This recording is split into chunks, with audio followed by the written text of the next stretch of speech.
My name is Lily, and I've had hidradenitis suppurativa, HS, for years. I finally found some relief since taking Cosentyx. Relief means I can show up more. Cosentyx secukinumab is prescribed for adults with moderate to severe hidradenitis suppurativa, HS. Don't use if you're allergic to Cosentyx. Before starting, get checked for tuberculosis. An increased risk of infections and lowered ability to fight them may occur, like tuberculosis or other serious bacterial, fungal, or viral infections. Some are fatal. Tell your doctor if you have an infection or symptoms like fevers, sweats, chills, muscle aches, or cough, had a vaccine or plan to, or if inflammatory bowel disease symptoms develop or worsen. Serious allergic reactions and severe eczema-like skin reactions may occur. Learn more at 1-844-COSENTYX or Cosentyx.com. Ask your dermatologist about Cosentyx.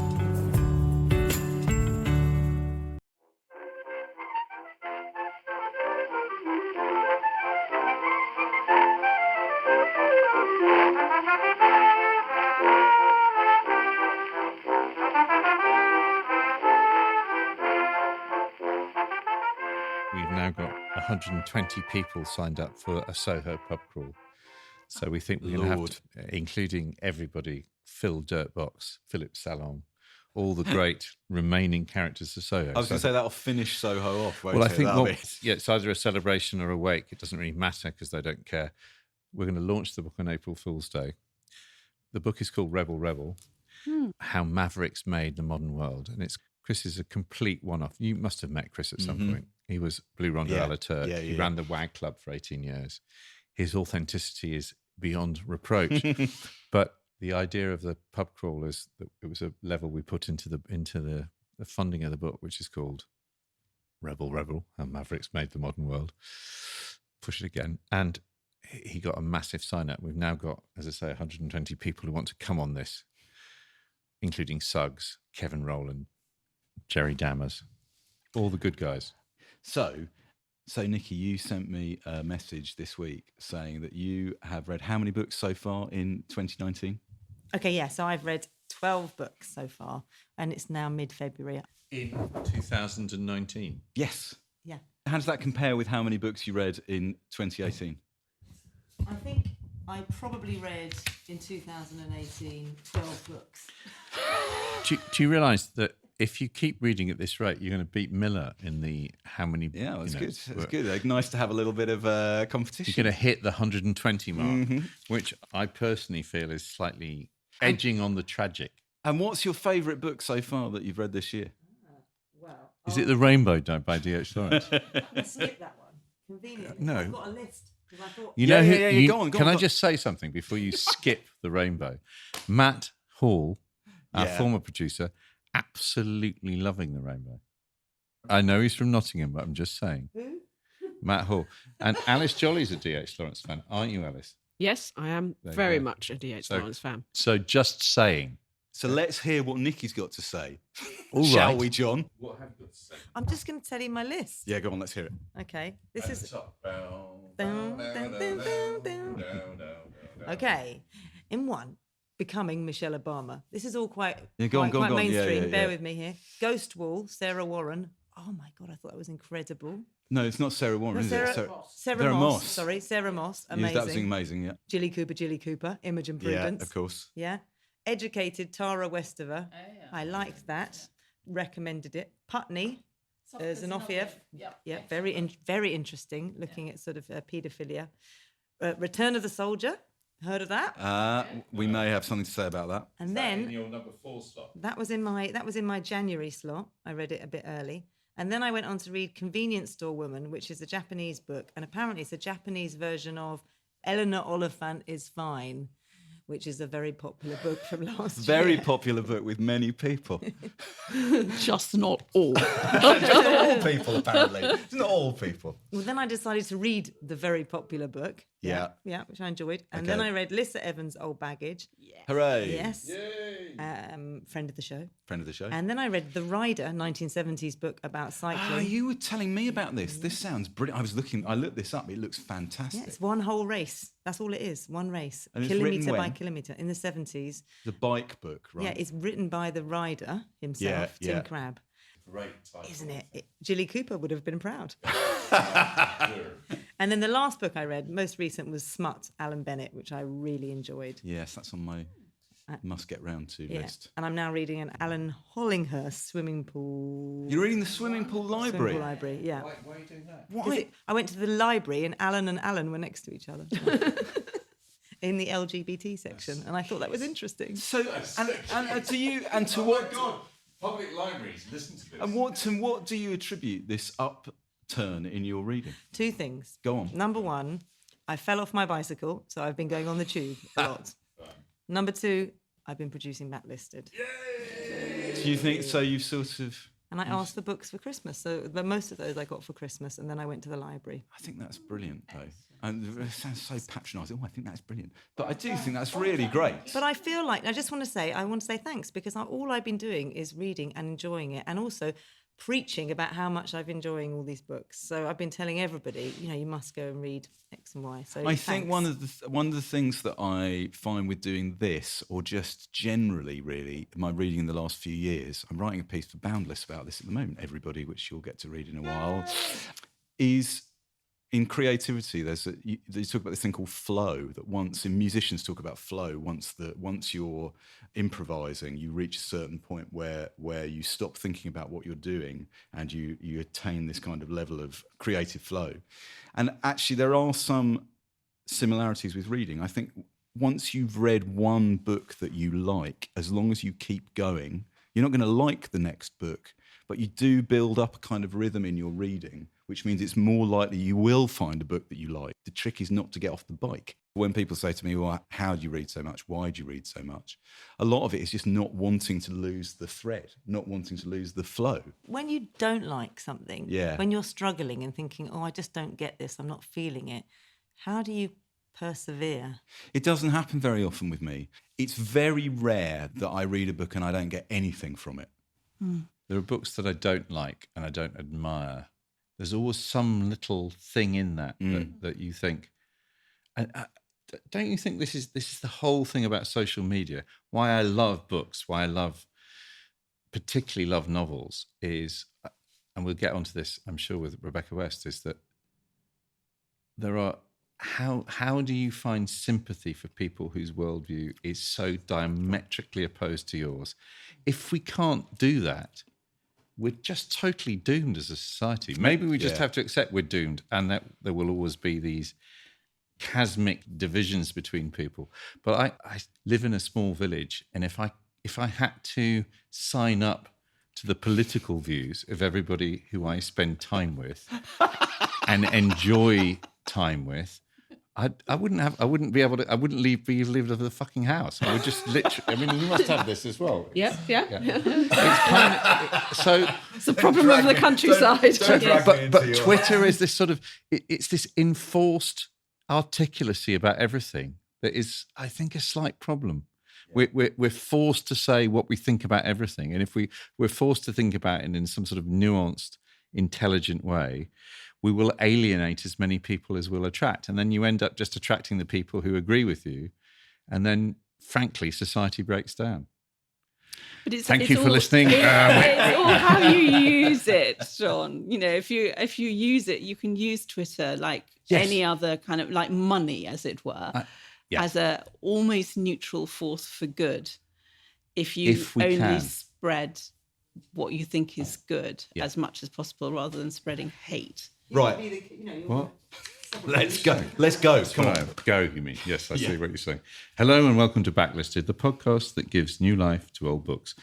Today, you join us as the Great War is drawing to its close, our eyes scanning the miles of emerald pastureland, looking towards the sleek blue hills on our horizon as we wait for a telegram telling us of our fate. I'm John Mitchinson, the publisher of Unbound, the platform where readers crowdfund the books they really want to read. And I'm Andy Miller, author of The Year of Reading Dangerously. And joining us today are Alice Jolly. Hello, Alice. Welcome back. Hello. Yay. Alice Jolly, novelist, playwright and memoirist, who has won both the Royal Society of Literature's V.S. Pritchett Memorial Prize for short stories and the PEN Ackley Prize for autobiography for Dead Babies and Seaside Towns. and whose latest novel, Mary Ann Sate, Imbecile, was my colleague John Mitchinson's favourite novel of last year. And you came on to Backlisted about 3 years ago, we think. You were one of the very supportive early guests. Early adopters, yes. Who came on. We did The Great Fire by Shirley Hazard, didn't we? Yes, that's right, yeah. Yes. And I was saying to you earlier that I wish we could go back and do that episode again, only because I don't think I was entirely open to the book. I think if we did it now, I'd be far more enthusiastic. Yes, I seem to remember you were a little bit lukewarm about it, and I was a little disappointed in you. Thoughtful. In me, yes. One of the very few occasions where Andy and I have slightly diverged on a novel. We still haven't done Somerset Maugham. But that's right. I'm with Rebecca West on Somerset. Okay, good. And we're also joined today by Amanda Craig, novelist, critic, and author of a sequence of 7 novels, including A Vicious Circle. And most recently, the brilliant State of the Nation novel, The Lie of the Land, which was serialised on Book at Bedtime on Radio 4 last year, and which I predict other exciting developments which none of us can talk about. Talk about Welcome, Amanda. Thank you. It's a pleasure to be here. And the book that Alice and Amanda are here to talk to us about is The Return of the Soldier, the first novel by Rebecca West, first published in 1918 when she was only 24. But before we come on to The Return of the Soldier, John, what have you been reading this week? I've been reading something of a massive pleasure and deliciousness. For me, one of my favourite writers in the whole world is Julia Blackburn, and she has produced yet another uncategorizable masterpiece, which is Time Song. Her last book, Threads, was an amazing kind of biography of a man called John Craske, who was a sort of weaver in Norfolk. This book is woven out of 2 main strands. One is her interest and kind of obsession with Doggerland, which is the lost land between east coast of England and Holland, the bit of England that is Europe. I mean, it's a fantastically prescient book in this year of Brexit, because most of the book is about the fact that for most of the last 20,000 years, we were deeply part of Europe. And the Rhine and the Thames and the Elbe were all rivers that flowed across the same plain. It's also a kind of, I guess, a threnody on the death of her husband. And there are very, very few writers, I think, who can get away with that sort of insane throwing up material into the air and seeing what lands. But she has done this. It's first and foremost an incredibly physically beautiful book. It is her research into Doggerland and the people who lived there, and her attempt to reconstruct that extraordinary 99% of human history, the history of Homo sapiens, has been hunter-gatherer, and she's trying to understand what that life was like. And she does that through research, through talking to an incredible number of eccentric collectors who've collected mammoth bones and bits and pieces of sort of human flint, and genuine archaeologists who've gone and found in Haysborough in Norfolk the oldest evidence of human life is a beautiful sequence of footprints, now disappeared, of a family walking across the sand. So she goes there. She goes and she sits next to Tolland Man in a museum in Denmark. Tolland Man died 2,000 years ago in a swamp in Doggerland, and his face, his head is still talkable to. Stubble, kind of a hat on his head. I mean, wrinkles on his face. Incredibly well preserved. So there's that. It's a threnody on the death of her husband as well, and that's kind of what gives the book. It's an emotional. I mean, I guess Chatwin, Sebald, if you're looking for people who, but I think Julia Blackburn has been doing her own thing. Daisy Bates in the Desert, The Book of Colour, The Emperor's Last Island. She is one of our great original writers, and this book it's a physically incredibly beautiful book. Through the narrative, as well as the amazing maps of Doggerland as it develops, there are 18 what she calls time songs, with exquisitely beautiful sort of illustrations from Enrique Brinkman, who's someone she's known since she was in her 20s, as a bit of bookmaking from Jonathan Cape. It's hard. It would be hard to improve on it. And so what do you think? Let me ask you a publishing question. So who's this published by? Jonathan Cape. And Cape have been her loyal publisher for the last 25 years, right? Let me read what she says, because this is as a publisher, this is very, very, very, for me, very touching. Dan Franklin is a friend of mine, but she says, I think in the end of the book, she just, I don't know, one always hopes that somebody would say this about you as a publisher, but she says, my agent, Victoria Hobbs, who is your agent, yes, Alice, has been an enthusiastic presence throughout the books. Dan Frank, my editor at Pantheon Books in America, offers some valuable advice at various stages of the work. And my friend, Dan Franklin, who has been my editor at Jonathan Cape for the last 28 years, understood what I was trying to do before I was sure if I did, and followed the book step by patient step. Honestly, as an editor, you know this, to have 2 sentences like that in a book is absolutely all you ever want, isn't it, from an author?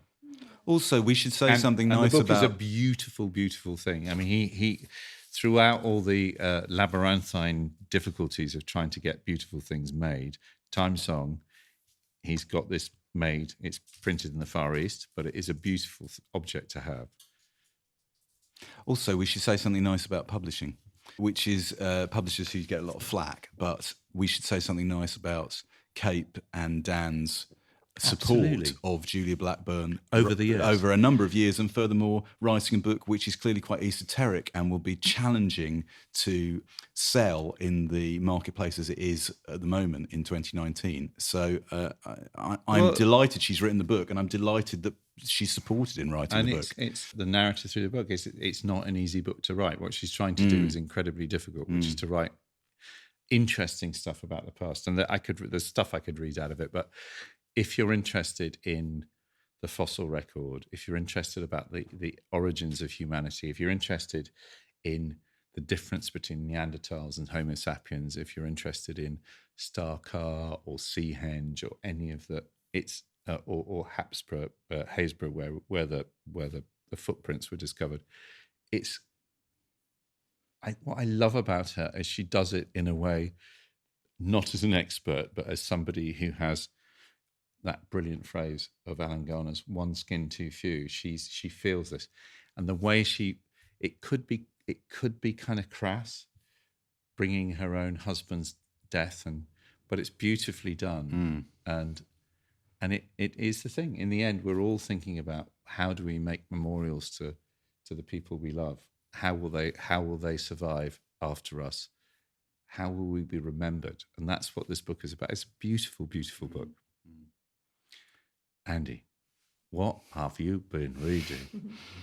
So, first of all, I just want to say, if you're listening to this in the week before Sunday, the 24th of February, 2019, I'm doing a session at the Faversham Literary Festival in Kent on Sunday, the 24th at 12:30 with our former guest on Backlisted, Alex Preston, where we're talking about why some books are remembered and why some books are forgotten. Brilliant. I'm sure Alex will be talking about his choice on Backlisted, Haunts of the Black Masseur, and I'm sure I'll be talking about some of the books that we've featured on the podcast over the last 3 years. So that is lunchtime on Sunday, the 24th of February at the Faversham Literary Festival. Come along if you are Kent-based. As to what I've been reading this week, last year on the podcast, we did a book by Alexander Barron called The Lowlife. And regular listeners will know that I particularly love that book. It's one of my favourite books that we've done on Backlisted. You were intrigued by what else he wrote? It's just a real treat to do this Jewish novel of East End, early 60s, gambling, kitchen sink in all particulars. It's just a wonderful, wonderful book. And I really enjoyed doing the episode. And one of the things that came up in the episode, you may recall, is that there is a sequel to The Lowlife called Strip Jack Naked, which was published in 1966, which is 2 years after The Lowlife. And on the podcast, we said that that none of us had been able to find any reviews of Strip Jack Naked, except one by our dear friend Kirkdale Books, who had read it once a few years ago, and I asked him to provide what memories he could of the sequel. And it just seemed really surprising because The Lowlife is such a popular and talked about cult read that there's a sequel 2 years later. It's not only is it not in print, it's incredibly difficult to find. And nobody's read it. No. And nobody's read it. Until now. I found a copy of Strip Jack Naked in the London Library last week. It has not been borrowed for some time. But I borrowed it, readers, and I read it in about 24 hours. So that you don't have to. Well, I wish you could read it. I wish more of you could read it. It has a terrible reputation, Strip Jack Naked. And the reason I now understand why it has a terrible reputation is it does not have the same setting as The Lowlife.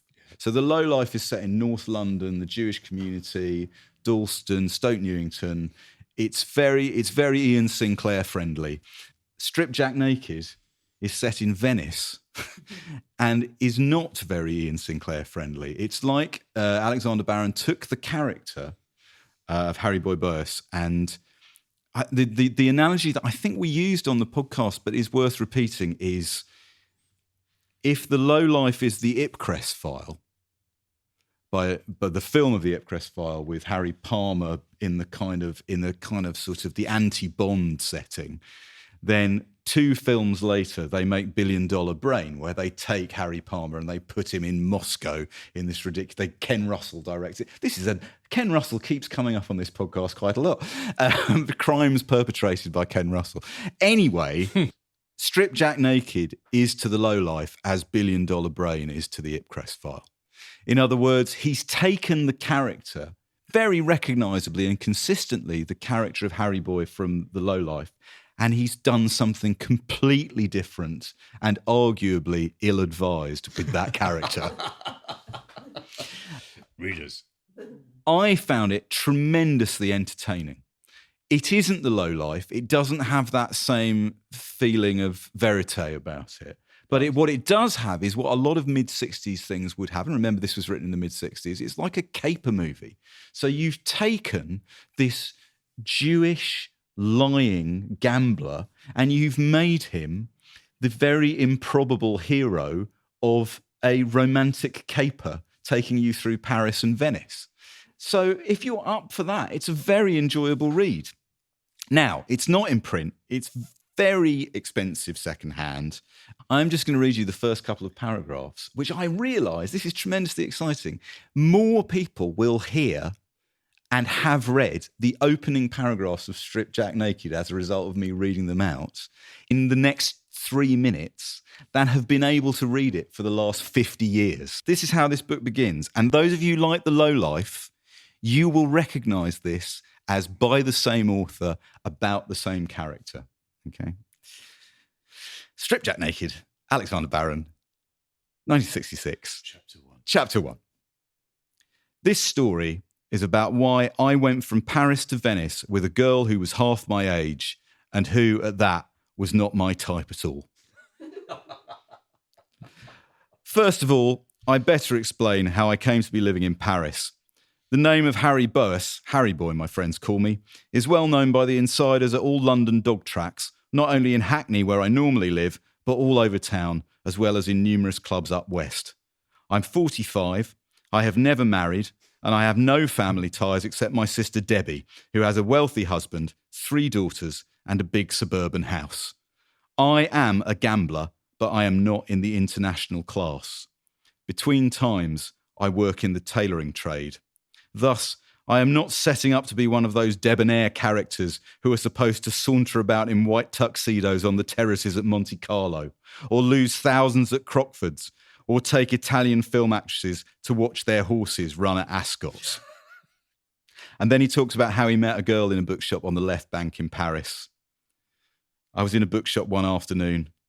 A girl sat at the back of the shop reading. I hadn't seen her there before. She ignored me. I ignored her. I found a paperback of 3 Men in a Boat, which I had read about 20 times since I was a child and was glad to read again. An old novel by Sholem Ash called Salvation, which I'd never been able to get hold of, and a Raymond Chandler. Freedom, he says, exclamation mark. Freedom, it's wonderful. 2 months later, me and this girl went to Venice together. Could two people be more unsuited? A Cockney gambler of 45 and an American college girl of 23. But she was my girl. At least the people who knew us thought so. Brilliant. Now you're in, right? All the people around this table are going, what's going to happen? I am in, but I'm thinking it sounds weirdly like the beginning of the Lowlife. It's the same character written in the same register in a totally different setting. Yeah. I found it completely entertaining, totally entertaining book. 7 out of 10. I would say a solid 7, maybe a 7.5 to 8. There you go. Well, look, yes. So there you go. Strip Jack Naked, Alexander Barron. Should we be thinking about pulling it out of the pile and putting it in front of people as a book? Yeah, I think so. I think it deserves to be read. Excellent. A book that's never been out of print since 1918 is The Return of the Soldier. Am I right? I believe you are right. Yeah. First novel by Rebecca West, which was first published in 19... Well, the First World War is still going on. Written when she was 24. Yeah. And Alice, you chose The Return of the Soldier. Can you remember when you first read this book? I was a teenager and I just thought it was the best thing I'd ever read. And I think I've read it 4 or 5 times since, probably. But I came to it this time, I think you're always a little bit nervous when you haven't read something for a while, because you're always thinking, is this going to be the moment when I think, oh, actually, it wasn't actually quite that good. The rainbow moment. Yes, exactly. But coming back to it again, it's still just as good. And I'm still amazed by it as I was when I first read it. And Amanda, I know you wrote the introduction, didn't you, to another one of Rebecca West's books, The Fountain Overflows. Where did you first encounter Rebecca West? Can you remember when you first became aware of her as a writer? I think I encountered her when I was at school again as a teenager, and she was someone who I think I must have found one of these sort of battered old copies. She was very unfashionable. Was this pre-Virago kind of? This was just probably just as Virago was getting going, it for a while. Although I do remember being very impressed with it, it did kind of merge with the Go-Between in my mind, because both novels so influenced by the First World War, about trauma, shock. I would triangulate that with the J.L. Carr Month in the Country, which I also love. There's a kind of brilliant, short, intense.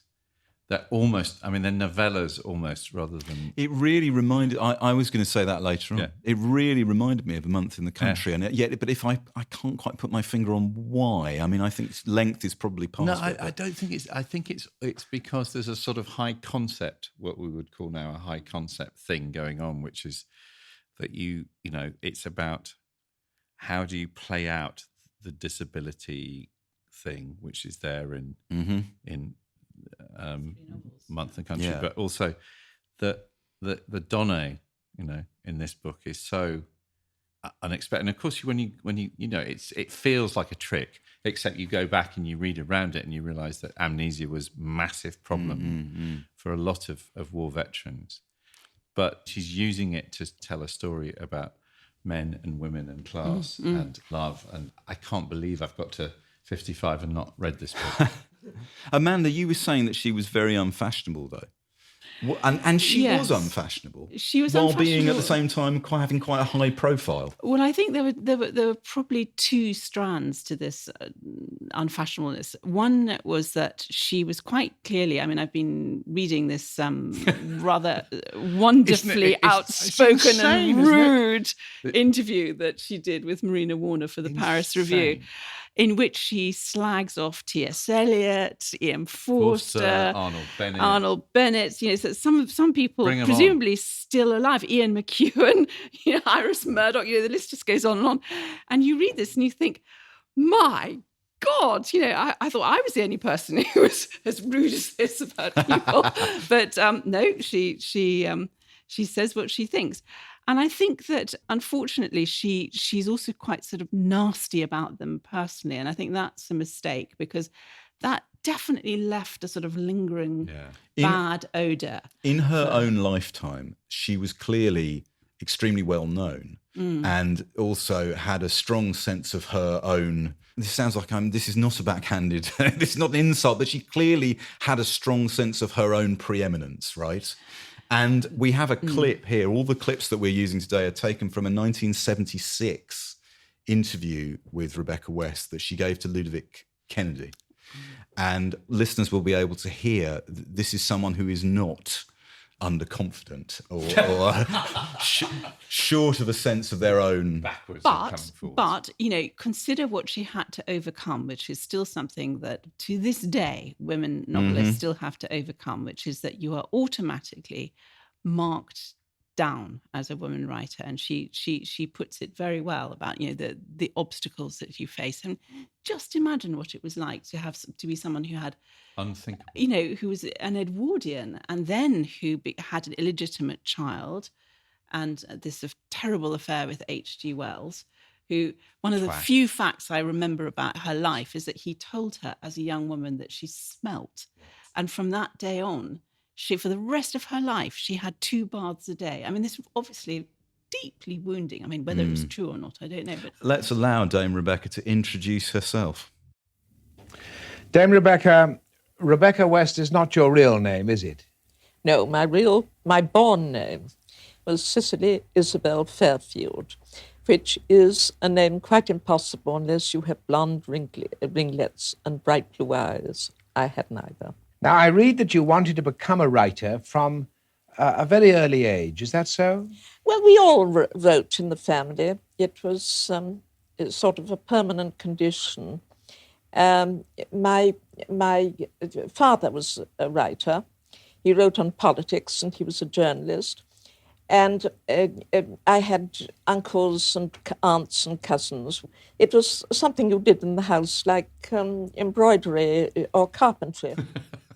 I mean, the thing about Rebecca West, which I had not appreciated before we started preparing for this episode, and before I ask you, Alice, about The Return of the Soldier, Rebecca West was one of the most prolific journalists of the 20th century. And a brilliant reviewer, non-fiction writer, constantly writing, constantly producing work. And in a sense, her novels are not typical of her output because she has a fiction career for the first 10 years, from her mid-20s to her mid-30s.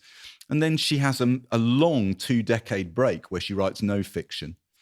And then she writes The Fountain Overflows. What is it about The Return of the Soldier which is so significant within her work? I think that it's quite different from anything else. And because I'm so interested in her, I read Victoria Glendinning's biography of her. And what I would say about it is that when you read about her life, you love the young Rebecca West. She's so passionate and interesting and all the rest of it. And then as you read more and more about her and her life goes on, you like her less and less, and she becomes more sort of socially acceptable and somebody who obviously wanted to be sort of part of the establishment and wanted to be accepted. And I imagine that all this came down to the terrible shame that was hanging over her because of the illegitimate child, which of course at that time was just so shocking. You're right about her not being likeable, but she is also kind of like magnificent in her disdain for I have no idea really in the end what Rebecca West stands for, but I sort of love that she stands for Rebecca West, but which is an invented name that comes from a heroine in an Ibsen play. Yeah. She is kind of amazing. So does that mean then that when The Return of the Soldier was published, it was a success or a failure or ignored, or did her profile assist it, or did it overwhelm it? I think it was a success at the time that it was published. But to me, what I would say is, having read some of the other books, I don't think that anything she did afterwards measures up to it, to be honest. I think it's just this kind of unique, extraordinary kind of moment in time, this very short, very powerful book that written by a young woman who must really have been in quite a state of crisis and at a time when everyone was living through the crisis of the First World War. And as I say, I think that it doesn't in a way fit with the rest of what she did, as far as I can see. I think agree. it's a it unique feels thing of its anomalous, own. Yeah. doesn't yes. it? Yeah. Well, I would say it's not as anomalous as it might appear. I mean, it's anomalous in that it's so short and so intense, but all her books, I think I'm right in saying, are tremendously concerned with moral courage and with cruelty and betrayal and the things that are their polar opposites, like loyalty and generosity. And what's brilliant about The Return of the Soldier is that she distills this. It's like a Elizabethan dumb show for the rest of her writing. It's like everything that's in, and God knows, I've read 3 of her other novels in preparation for this. I don't think, you're right, Alice, I don't think anything quite achieves the kind of intensity, but The Fountain Overflows. It's enchanting. I've never read a book as good about childhood, I don't think. No, it's a wonderful book. And the amazing thing you're saying about Rebecca West is that Rebecca West of the reviews I don't much like. The Rebecca West who is Rose in The Fountain Overflows, I'd follow her anywhere. It's the most extreme example for me that I've ever come across of what fiction does that non-fiction can't do. So I'm going to read the blurb. This is from the most recent edition, which is the Virago Modern Classic 40th Anniversary Edition. It just says, Chris Baldry returns from the front to the women who love him, his wife Kitty and his cousin Jenny. But Kitty is a beautiful stranger to him, and he recalls Jenny only as a childhood friend. Chris remembers Margaret Allington, though, whom he loved 15 years before. Though the years have changed her, Chris sees the girl he fell in love with. The women have a choice, to leave Chris in the past where he wishes to be, or to cure him. It is Margaret who reveals a love so great that she can make the final sacrifice. Now, that blurb is interesting because on one level I think that's not Pretty a great good blurb. No, I think it's not a great blurb, but I think the focus on the female characters is absolutely appropriate and correct. If anything, Chris, where you would expect a different novel would make the shell shock victim the centre of the narrative, he's not the centre of the narrative. This is one of the very innovative elements of the book, I think. For a book written while the First World War is still going on, not only does it acknowledge shell shock, and we shouldn't forget that's actually quite a historic thing to have done, it then places it to one side in the narrative. Do you agree? Yes, I mean he's Victoria Glendinning actually says that he's rather boring. You know, he's the perfect boy. Although he's 15 years older than he thinks he is because of the shell shock. And really, this is a novel that the fascination of this novel is that it's a terrible tug of war between 2 or possibly 3 women. It goes to the heart of something that we always love reading about or seeing, the sort of All About Eve, the battle, between the sexes, between the same sex, these women who on one hand have no power, who are just supposed to be decorative and beautiful. I think one of the things that impressed me about it most when I first read it, and which is very interesting because she was obviously writing a lot of feminist journalism at this time, is the way that she absolutely refuses to take sides in the battle between the sexes, in the sense that, yes, the men have their wars and their businesses and all the rest of it, but at the same time, the women actually support all of that, because part of the reason why Chris Baldry is the man that he is because he has to support these dependent women. And his cousin Jenny is the kind of woman who can't just go and get a job. You know, she has to be supported by him. And so it's very much a book about the sort of war between the person that we really are and the person that society has made us. But she's not blaming men for the way that society is. She's saying we are all complicit in building this society that actually isn't working for any of us. Yeah.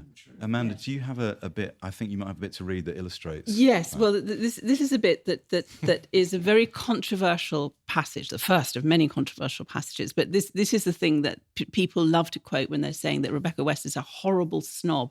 No, she's not. She's writing about a horrible snob. She's not a snob. She's a novelist. But she's also, brilliantly pointing out the nastiness of this way of looking at other human beings. So this is a point where Kitty, the spoiled, beautiful wife, first sees the woman who's the woman that Chris remembers and loves and longs for when in his loss of memory, who's called Margaret. Kitty shivered and muttered, "Let's get this over," and ran down the stairs. On the last step, she paused and said with a conscientious sweetness, "Mrs. Gray?" "Yes," answered the visitor. She lifted to Kitty a sallow and relaxed face whose expression gave me a sharp, pitying pang of prepossession in her favour. It was beautiful that so plain a woman should so ardently rejoice in another's loveliness. "Are you Mrs. Baldry?" she asked, almost as if she were glad about it, and stood up. The bones of her cheap stays clicked as she moved. Well, she was not so bad. Her body was long and round and shapely, and with a noble squareness of the shoulders. Her fair hair curled diffidently around a good brow. Her grey eyes, though they were remote as if anything worth looking at in her life had kept a long way off, were full of tenderness. And though she was slender, there was something about her of the wholesome, endearing heaviness of the draft ox or the big trusted dog. Yet she was bad enough. She was repulsively furred with neglect and poverty, as even a good glove that has dropped down behind a bed in a hotel and has lain undisturbed for a day or two is repulsive when the chambermaid retrieves it from the dust and fluff. I think that's an absolutely brilliant image. Also, and Jenny, the narrator, is always, I noticed this on my reread, that she's constantly comparing Margaret and her husband to animals of some kind. Yeah. So Margaret to her is bovine, and when she visits them at their house, Mr. Gray, she's keen to note the hairs on the back of his hand as though he was some kind of ape. Mm. You know that, but that, as you suggest, is not. It's not Rebecca West. No, it's the character observing it, which is so good. Yeah, and of course, it changes massively as the book goes on. Yes. And again, one of the things that the book is about, I think, is the kind of clash between the spiritual woman and the material woman, and beyond that, between the spiritual world and the material world. And so much later, Jenny comes to this realization. She says, there is nothing more to us. The whole truth about us lies in our material seeming. And that's what the book does, is that gradually, no matter how dreadful Margaret's raincoat is and all these things, she's shown to have this beautiful spiritual strength, which endures through absolutely everything, and which finally reduces them and all their petty snobbery to rubble. I mean, it's fantastic writing. It is brilliant. What's brilliant about the way that she depicts these two women is that Kitty, and the name Kitty, of course, is very significant, this little cat that has not grown up, but still got claws, lives in this world that's literally black and white. She's got a black and white bedroom. She's got a black and white vase. It's all really carefully controlled, this writing.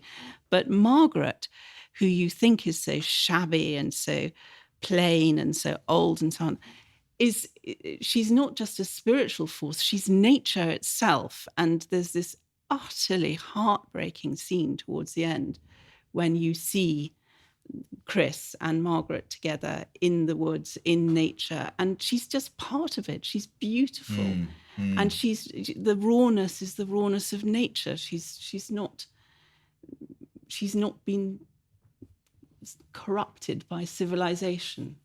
One of the things I think about Rebecca West, she was tremendously well connected. There's no point pretending that she wasn't.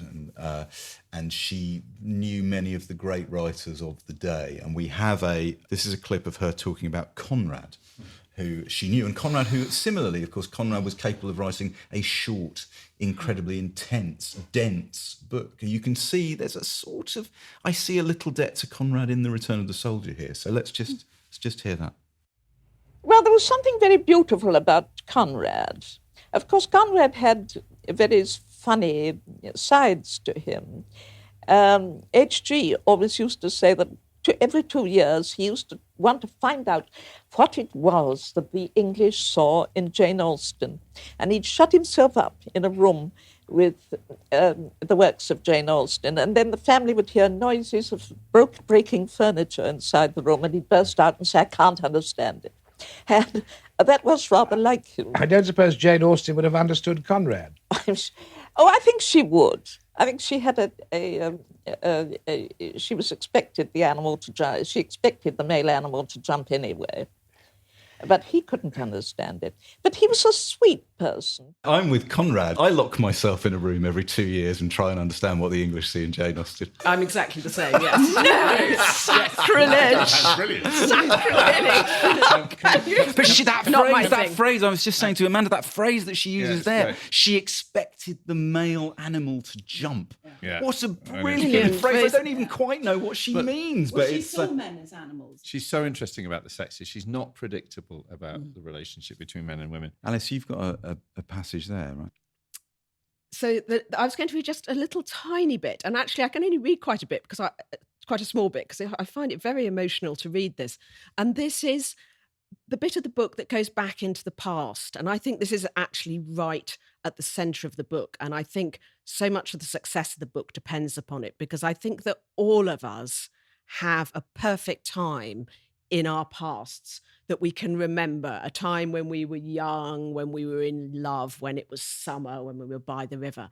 And I think that these moments in the past continue to grip us actually for the rest of our lives. And there is a sense in which all of us are permanently trying to return to those perfect moments in the past. So this is just the beginning of the bit of the book that takes us back to this place, Monkey Island, which was where Chris was as a young man in love with Margaret. From Uncle Ambrose's gate, one took the field path across the meadow where Whiston's cows are put to graze, and got through the second stile, the one between the two big alders, into a long straight road that ran, very tedious in the trough of hot air that is the Thames Valley, across the flatlands to Bray.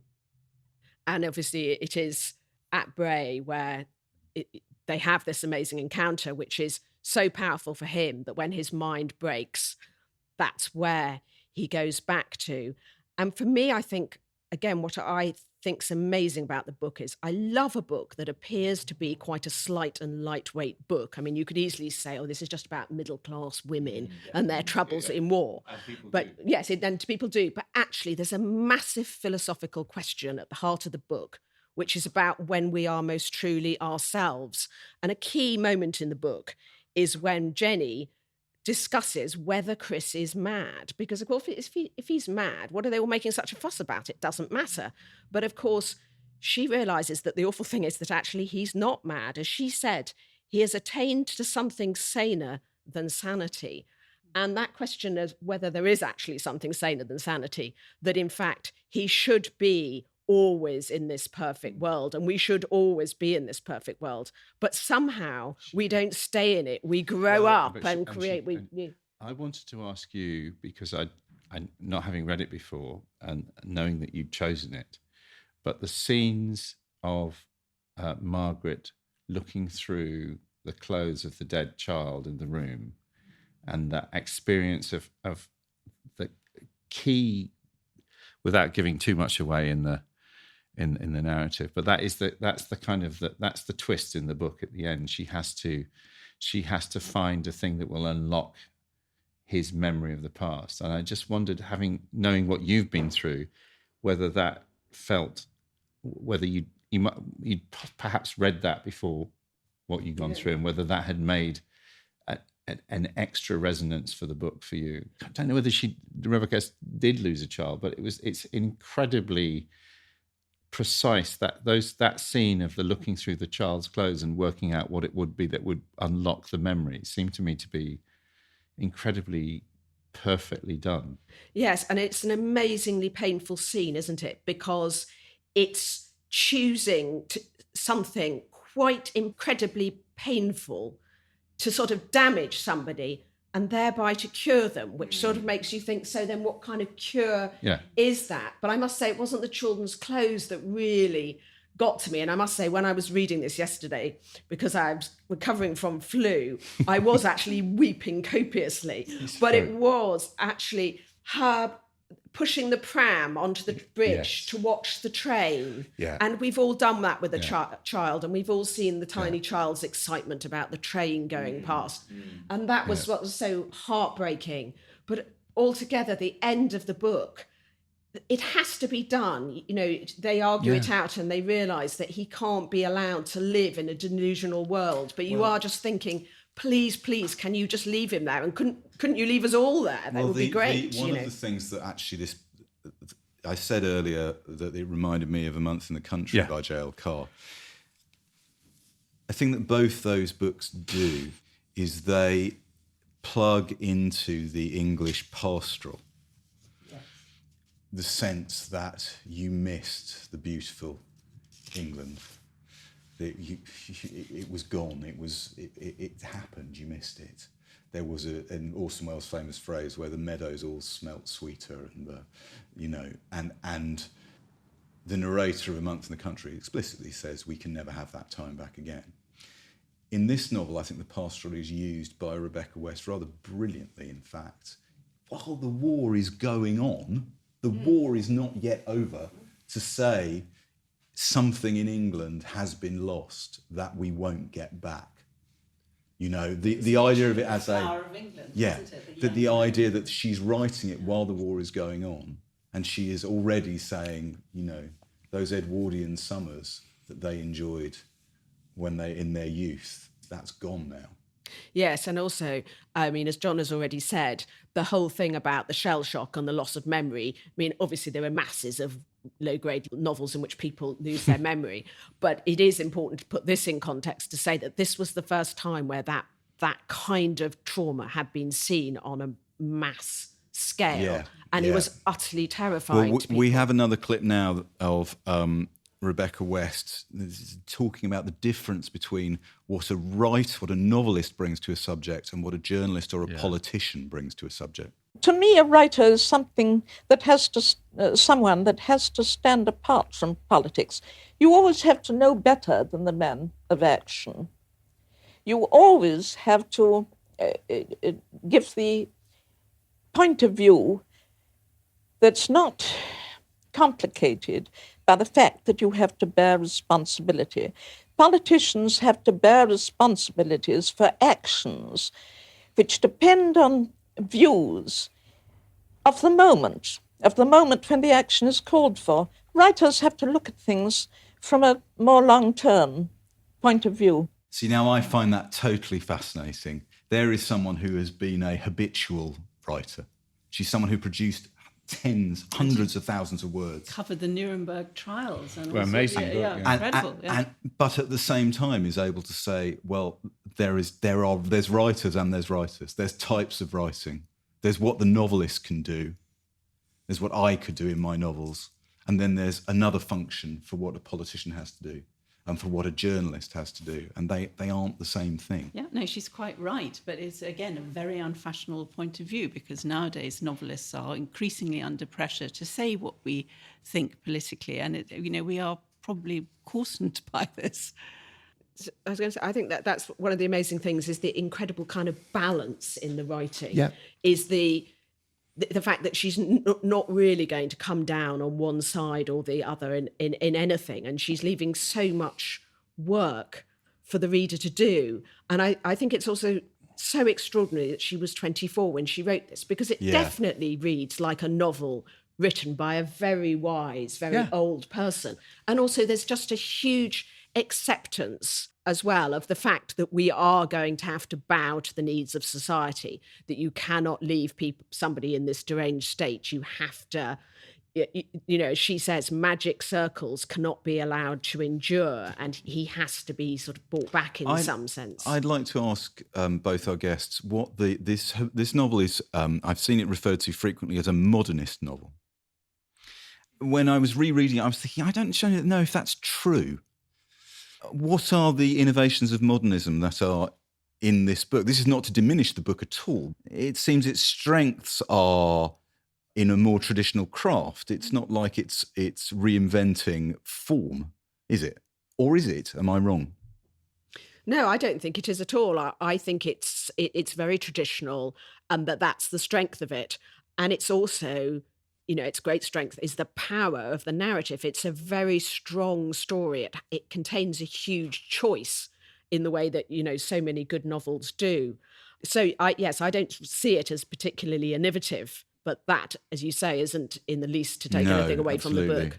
She does have some stylistic flaws, inevitable in a young writer. I mean, she's over fond of the word moaned. And she does have quite a few split infinitives, which raise my hackles. And there's something more deep, which concerns me a bit, which is she's not really fair to Kitty. I think she tells you what to think about Kitty on in a way that she doesn't with either of. Yeah, she doesn't do that with it. She's direct, and I think that it's interesting that she's so dismissive of people like Forster and indeed Tolstoy, who are her masters. Certainly, where this kind of thing is concerned, they would never be so coarse or so crude as to tell you what to think about a character.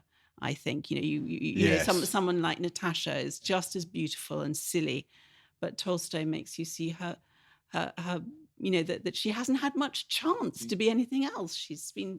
Do you not think she kind of corrects that in the later novels? I mean, I do think the Phantom Nova. She's kinder, yes, to Cecily. Even there are obvious. But her flaw to me as a writer, and among all this very deserved praise, is that she's someone who's very aware of kindness and the power of kindness, but she can't quite summon it into her own deepest self, I think. I love that. I think you're right, Amanda. And that is a very serious flaw in someone who's trying to be, and in many ways is, a great writer. Let's, before we wrap up, there's one more clip from this interview with Rebecca West, which is fascinating. She is somebody who became more celebrated for her non-fiction in her lifetime than for her fiction. So the rediscovery of The Return of the Soldier would probably be rather surprising to her, I suspect. And she wrote a book called Black Lamb and Grey Falcon, which is one of the great classics of 20th century travel writing. She wrote a book called The Meaning of Treason about the Nuremberg trials. Yeah, very interesting. So this is Rebecca West in the mid-1970s talking about how she thinks she will be remembered. What is the book, or what are the things you've written that you would most likely to last? I don't care much about which book. My best work, some of my best work has been done purely ephemerally. I mean, in newspapers, in reviews. And I think that if you want to read what Europe was like before the Second World War, the Balkans was like, I think Black Lamb and Grey Falcon is quite a useful book. I also think I wrote a very good life when there was no other in English. Oddly, you will be surprised to hear of St. Augustine, which I think is really quite a good book. And I like one or two of my novels. But as for lasting, I don't know if the universe is going to last. So what of it? And what of it? And what of it? Great. Yeah. I mean, the bliss for me is just to have been introduced to her. I mean, we say this all the time, Andy, but women writers of this caliber, my God, I mean, how have I got to 55 and not read more of her? This novel is, I will say, as good, but the perspective is different. But for instance, The Go-Between, you were talking about The Go-Between. This is a different novel to The Go-Between. It has things in common with The Go-Between. But the things that it doesn't have in common with The Go-Between are specifically that it was written by a young woman in the heat of the moment, in the heat of the war. And therefore it offers us something that perhaps other novels can't, novels written with the benefit of hindsight can't. So the flaws that you were talking about, Amanda, which I agree with you, there's still something caught in the flame, in the moment, in this novel that you can't get anywhere else. No, it is a wonderful, wonderful novel, and all the more so for being so short. Well, I think that's the other thing we haven't perhaps said, is the economy of it is extraordinary. There's not 1 pound of fat on the skeleton of the book, is there? There's not a word that could go or a scene. It's incredibly condensed, and yet she gets it all in there. And you know, that makes it, I think, all the more powerful. And again, very surprising that someone so young could sort of boil what they wanted to say down to something and get it into these strong scenes and put it over in that very clear and precise way. It's extraordinary. It seems a shame, obviously, to bring such a lovely discussion to a close, but I must huge thanks to Alice and Amanda, to our exacting producer, Nikki Birch, and to our long-suffering sponsors, Unbound. You can download all 85 of our other shows, plus follow links, clips and suggestions for further reading on our website, backlisted.fm. And of course, you can still contact us on Twitter, Facebook and Boundless. If you've had as much fun as we all have, why not drop a review on iTunes or Spotify or wherever you get your podcast fix. Toodle pips, whole beans. See you in a fortnight. And also, there is a film of this novel that we haven't discussed. Which it's not worth discussing. Well, we're now going to have a fight as you fade this out. I'm with Amanda, but I think just say, good. I think it was good. No, it's everything that's wrong with British films. Trying to adapt a book like this. I mean, beautiful performances, Andy. I enjoyed it. I think it has much to recommend.